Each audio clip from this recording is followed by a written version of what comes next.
Hey everybody, it's Paul Gager, and this is the MTOM Show podcast. I'm your host for this discussion.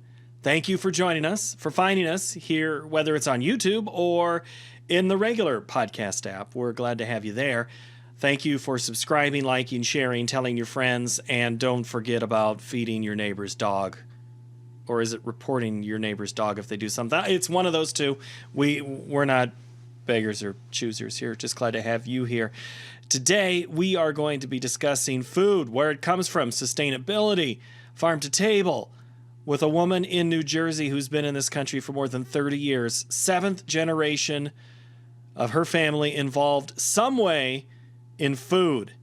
Ariane Daguin from Dearten, based in New Jersey, is our guest today. If that doesn't tell you it's French, I don't know what will. But we are going to hear how things have changed since she's gotten to the United States, how she views the world. There are some big generalities that we do discuss, but one of the most important things is what to do with duck fat. It's really all I'm going to say.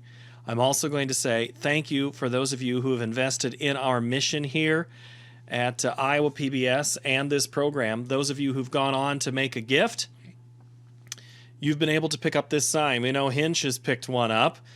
We also know others that have picked up a hat, maybe this cool jacket. markettomarket.org/donate. That's markettomarket.org/donate. Figure out where you want to fit in. Maybe it's a hat is the way we say thank you. Maybe it's one of these cool signs. These metal signs. It's even, when you're indented in the back like that, that's pretty cool. Enjoy this week's discussion of the MTOM podcast, and we appreciate your continued support.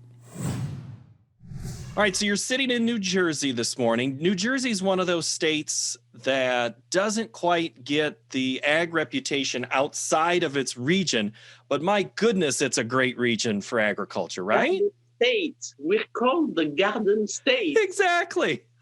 I've communicated with a guy via Instagram from there over the last couple of years, and his pictures look like they're based in Illinois or Indiana or Iowa, but the whole state doesn't look like that. When you call it the Garden State, what does that mean to you? No, but New Jersey is very varied. You have, and you think about that corridor of petroleum, when you go up 95 and you arrive from Florida or from the south, the welcoming is not great. But it's also a suburban concentration from New York City. But then the whole rest of the state is very green and very agricultural, and you have agricultural fairs, and you have a lot of horse raising in the south. Depending on the places, I actually buy pheasants and quail from a farmer in Greekstown, New Jersey, who has plenty of space there, and he raises pheasants. They are domestic, but they are raised the right way, under nets outside, so that they do have the taste. They have the food of the wild ones, and they do have the taste of the wild ones. So how many years have you spent there in New Jersey? I started D'Artagnan 36 years ago, and we celebrated the big 35 last year, just before COVID. And so I've been in this country for more than 40 years now. I came as a student. I was a baby when I came.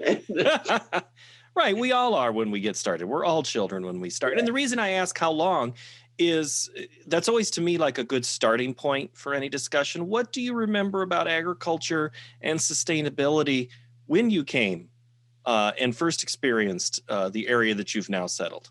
So I'm in the food business. I'm the seventh generation of a family in the food business in France.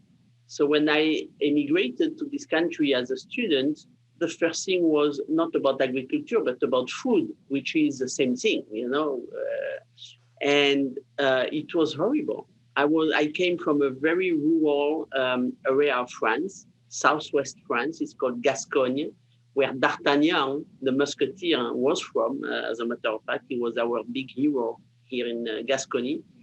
And in there, I'm from a small town. My parents had that hotel restaurant of the town, but with a bicycle, you go out and you're in the country immediately. And in the country, that meant chickens were crossing the road. That meant wild boar and deer were in the woods. You were immediately in the wild. You would pick mushrooms depending on the season, and shoot some thrush and pheasants and stuff like that. So when I arrived here, I think the very, very first reaction was when I had my first chicken on the plate and I spit it out and I didn't understand. And I figure I cannot stay in this country. This is not possible, you know. So there were a lot of things that were very attractive about America. So I did stay in this country, but the food was horrendous. And I'm serious. I mean, 40 years ago, it was not good. It was all factory farming from, after the war, when we decided to go full blast, volume and cheap. And every species, I'm mostly interested in animal proteins. Every species that I could find when I turned around was factory farmed. And to me, and that's where D'Artagnan has its niche, that factory farm is not an option. This is, if you want quality, and when you cook, you need quality because the ingredients are king. You know, you cannot do a good dish if you don't have the right ingredients to begin with, the good ingredients. And so that's what I've been thriving to do with D'Artagnan the last 36 years, convincing farmers one by one and asking them to raise the animals with a lot of space, without any medication, and with wholesome food and no stress, so that the flesh would be good to eat. You bring up, you said seventh generation in the food business, and food is still a business, and there's profitability that's tied for. I mean, there's a reason that factory farms are what they are, as is seen as a business. So how do you have that conversation with someone that is got or has a large operation that maybe they don't have as much control on what the product is on the inside, to help them get control and improve the quality of that animal that's inside? What's your starting line? What's your opening line to that conversation? There is a justification that we factory farm to be able to have the volume needed for the population that is that keeps growing. I have nothing against that, except it is crappy food. So if you are privileged enough to have a choice as a consumer, and that you can buy quality, go buy quality, because it's better for the independent farmer. I think independent farmers in general, make more money in artisanally raised sustainable farming than being part of that chain of the factory farming that we saw with COVID was so fragile. So it's better for them. It's better for the soil, for the earth, not to have those concentrated concentration of animals in one place. It's better for you personally, for your health, and for your quality, for your happiness, for the quality of what you eat. So all across, I have nothing against factory farming. We need it. Okay, fine. I'm certain, but I'm not going to feed it to my daughter. Mm-hmm. That's it. And I'm guessing you'd had that conversation for 34 years. And then we get to March of 2020.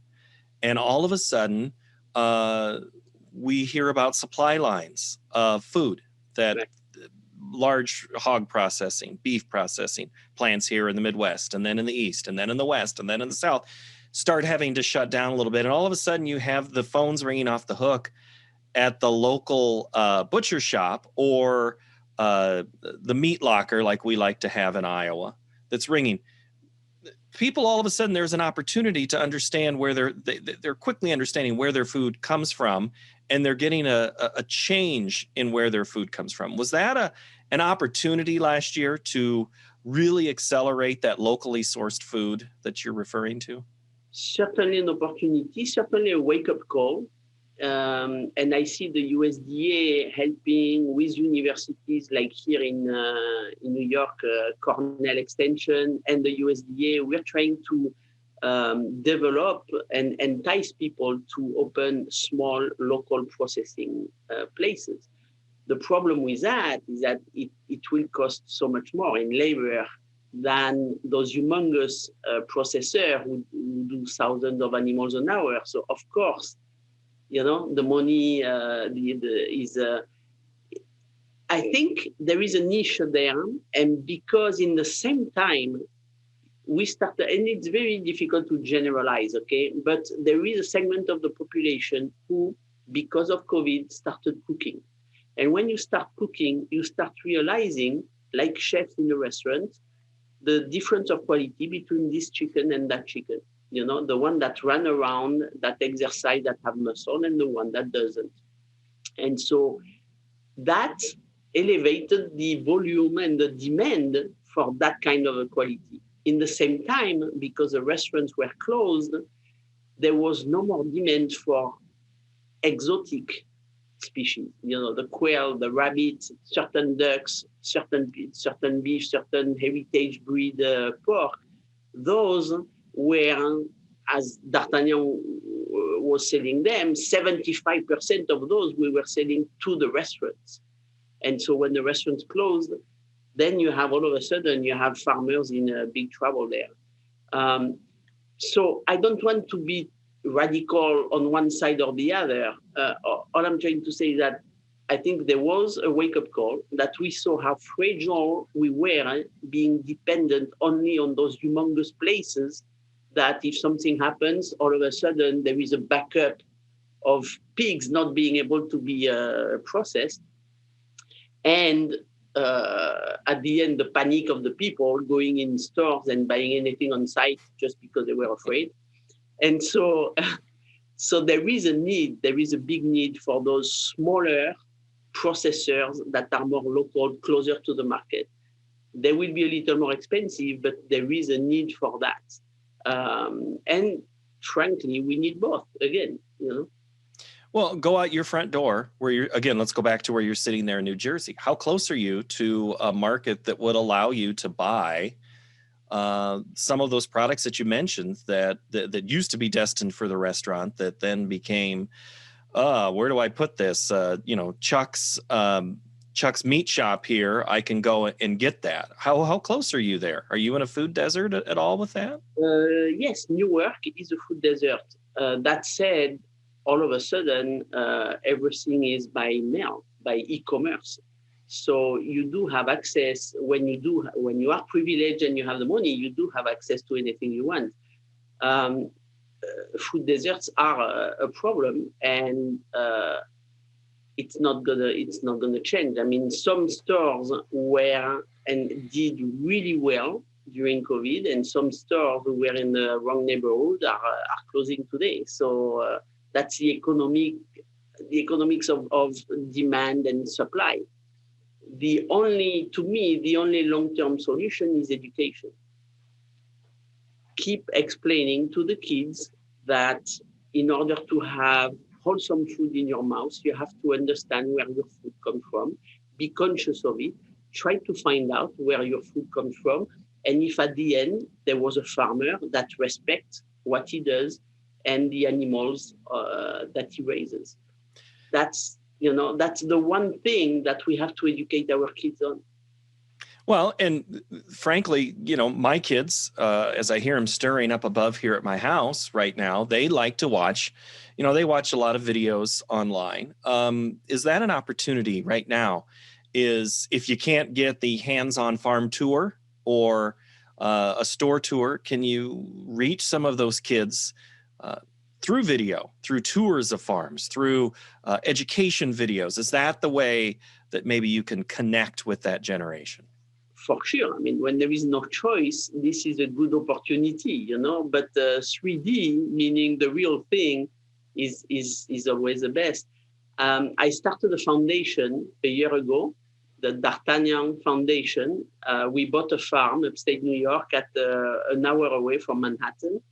And that is dedicated to exactly that, to educate the public and hopefully the families that could come and where the kids could understand, oh, this is a cow, or this is how you milk a cow, or this is how you get that cheese. You take that milk and this is how you treat it to make cheese. Charcuterie, this is how you butcher a piece of pork and that's how you make saucisson, or sausage, salami.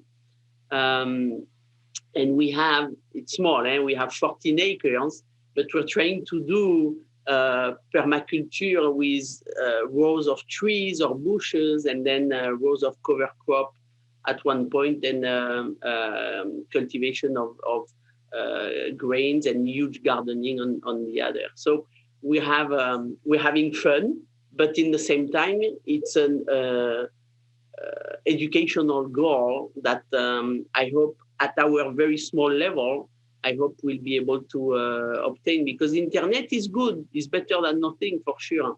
But when a kid has never seen a chicken before, it's not, that little rectangle thing with boneless and skinless in the supermarket that's going to, that's the only reference that kid has.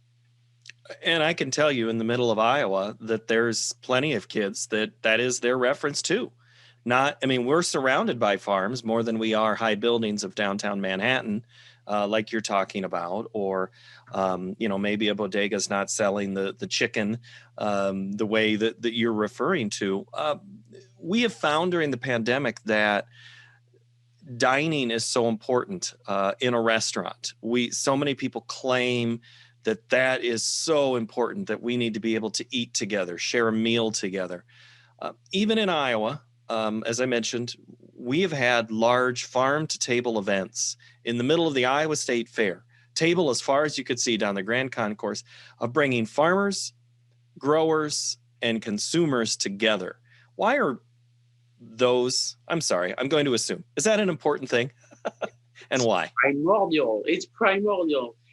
Sitting, you're talking to a French woman, I was raised at the table. Our meals are 2 hours long, and there is no problem about it. We love it. And when we are at the table, we talk about the food that we're eating, the food that we ate at the last meal, the food that we're going to eat at the next meal. It's all in Gascogne. In Gascony, we live to eat and not eat to live. When in Gascogne, when you knock at the door to enter, somewhere, when the door opens, the first word of the person that let you enter is not hello. The first word is, have you eaten?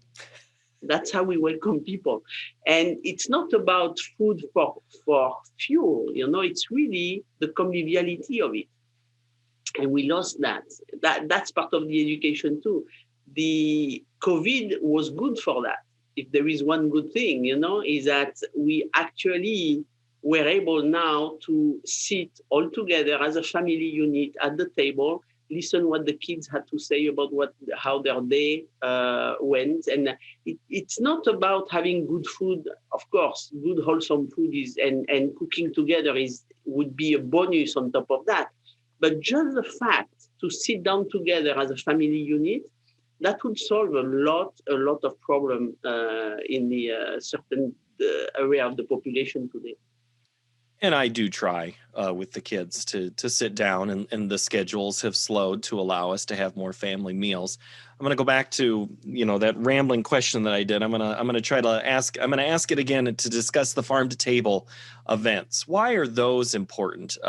We understand in each and every one's home, we're hoping we can get together again in large places to have dialogue like that. What's the most important part of a farm to table event for you?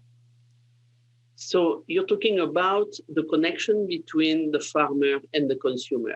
And it is all we just talked about. It's about having the knowledge of where your food comes from, understanding who is that farmer and how respectfully he takes the earth that is giving us so much production, and making sure that this earth will continue to do that, taking care of it, this earth, these animals, this soil, etc. And because we are so remotely as consumers, we are so remote from that. That's why it's so important to have those events where people are together. And I'm talking about authentic events, like you were talking about, where you have actually farmers and consumers and the processors and the distributors at the same table. So everybody understands the food chain from the beginning to the end. I'm not talking about those fancy farm-to-table restaurants that have that marketing thing in there. And then when you go deep on the menu, what is so farm about it, about that table? I don't know. Right, and that's true. There's good marketing from the. I guess this would be one of those capital M's versus lowercase M's. Farmers Market as a brand name, but there's truly a farmers market lowercase because there's the farmer. He or she grew that product. He or she is bringing it to the market. Do you think, moving ahead, will we continue to care about where our food comes from? Will we have, or will it be one of those, I'm back to the nice boneless, skinless chicken there in the market. I'll just take that and go. I selfishly, I really, really hope that we learn something and that it's going to move the needle a little bit. I really do. I see it with my business. I see how it's been rebounding tremendously on the e-commerce, so much so that we were able to compensate for the loss of the restaurants. So of course, selfishly, I hope it's going to stay. But I don't have the who am I to guess what's happening in the future? But we're conscientious people, we as a population at large, as a herd, I hope we learn something and it's going to stay and it's going to stick for the future. Yeah. Well, and that's optimistic. And I'd like to think the same thing. I'd like to think that the lessons we've learned to go, oh, it's not so hard to make this dish or make that dish or add a new one, that we can do local or together in our own home. As we progress and look at the current state of agriculture, it is still a business that they're not making new farmland. At least we're not aware of any new farmland that's coming online. How do we take advantage of well, yes, we could go up or we could go into containers on parking lots, but how does agriculture as a whole, let's talk sea to shining sea here in the United States. How do we make the most of our current land situation? Are we doing a good job of making the most of our current land situation? It's difficult to generalize. It's really difficult to generalize. My job is to entice farmers to go in the sustainable, regenerative way. To have that respect for the soil and to find a way to be productive and profitable, because it's a business and you're not going to be in business and your kids are not going to go in that business if there is no money in there. But doing it in a manner that is on a human size and that makes you proud of the output of the product. I think there is room to improve in that direction all around in the USA, for sure. For sure. What do you think of the vertical garden approach, the container gardening approach that is more common in maybe the eastern United States where land is a little harder to come by? Yeah. Well, you have all those systems today, the gardens on the roof, the urban gardening. We just discovered that the soil is much more productive than we thought, even without all those chemicals and pesticides and fertilizer. Is simply to try to take advantage of plants who can go down, carrots, roots, plants who go and spread like this, and plants that go up, the corn and that's called permaculture. That's one way to do things. The vertical gardenings is another one. I mean, anything to gain space is a good game. Now, it remains to be seen nutritionally and taste-wise if to do that out of soil, with substrate that are not soil. It remains to be seen if nutritionally it beats, it's the same quality or not. And so far, I've tasted some pretty good things in the lettuce salad family, but and the technology helps. I mean, 50 years ago, we didn't have those winter tunnels where we were able to put some heat in there and cheap, and make sure that we were in the spring all the time at the 3 seasons, the other 3 seasons of the year. But to me, again, it's all about taste. That's all I care about. It's taste. And so you have to raise right in order to have the taste at the end. Remains to be seen that something that is grown without soil can have that. I haven't seen it much yet. Remains to be seen that a plant-based burger gives you that either. I don't understand that craze. I haven't tasted a good one. I haven't. And it's my job to see what's out there, so I try on a regular basis. You just got the excitement of those who grow meat in the United States when you said you hadn't tasted maybe a plant-based one, because they see it as a competition and a business. But let's face it, plant-based meat or non-animal-based meat is here to stay. Yeah, of course. But right now it's not good. So I hope they're going to improve their thing. It's not good. And it's not necessarily good for the earth either, because replacing feedlots by soy, or not replacing them, but cutting forests to put soy plantations, monoculture is not the solution either. Right. No, I like vegetables. I eat vegetables. I grow vegetables in that little farm. I think they are very good as they are. I like grain. I did like in Gascony, in my part of France, I do like to germinate them because apparently there is so much more taste and so much more nutrition once you let them germinate a little bit. But I don't understand trying to replace a burger of meat by a burger of plant. That part I don't understand. And it might be crazy, it might be, I don't know. Yes, it's here to stay, because is it better to have a factory farm burger from, beef from a factory farm, or is it better to have a burger from plant-based?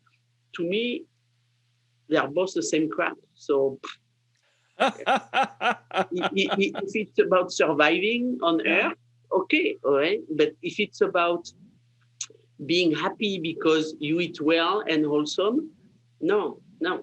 Yeah. All right. Okay. Before I let you go, I got 2 food questions.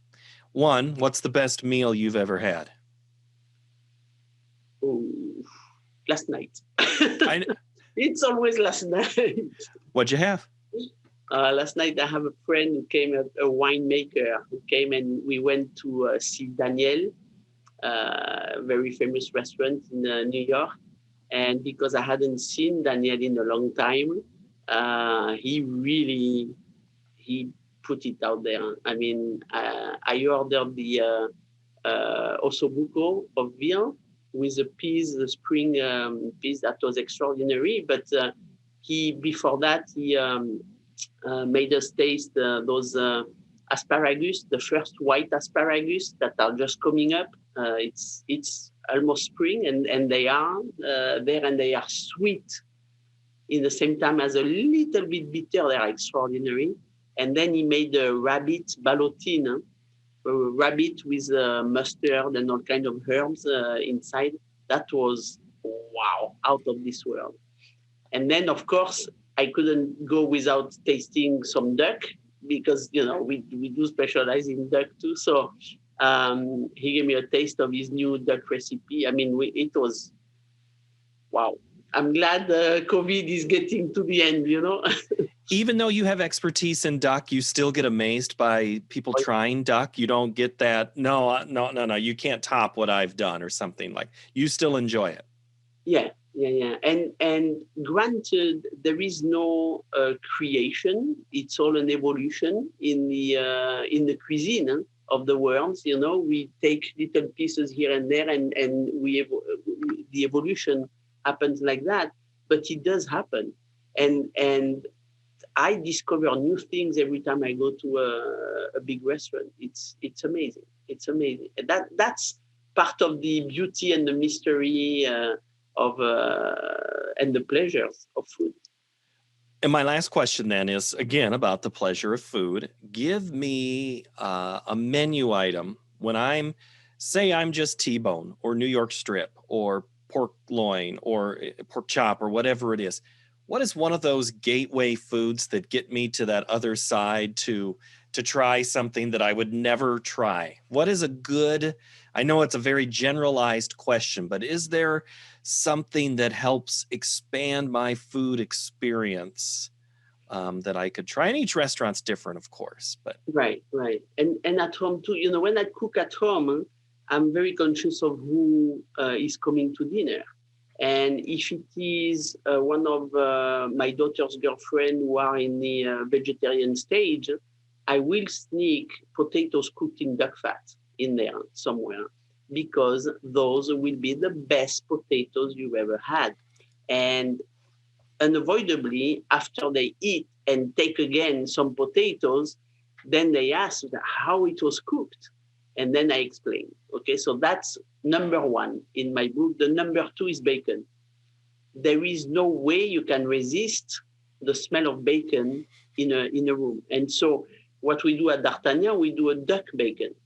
So somebody who never had duck before, you still have that smell of the bacon and the appearance of bacon and the familiarity of bacon. But hey, you're going to taste duck.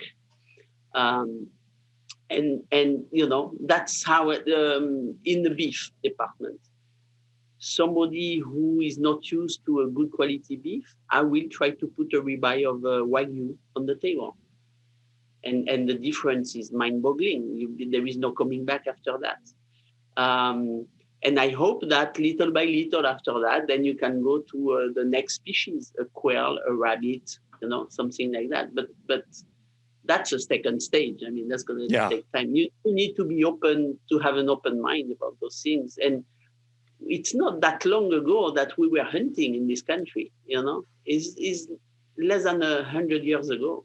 No, and there's still people that hunt quite a bit. And I've seen the wild game. There's places that have the wild game night where they do have their pheasants and rabbits and quail and I know other things that I'm not even mentioning are on the menu for a community to gather. So you do have openings in helping us eat better in this country. So far, so good.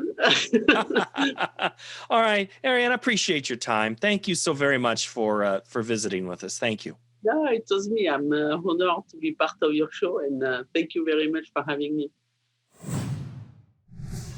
Again, thank you for your time in listening and getting to the end of this podcast. We always appreciate that. If you have any feedback, hit me up.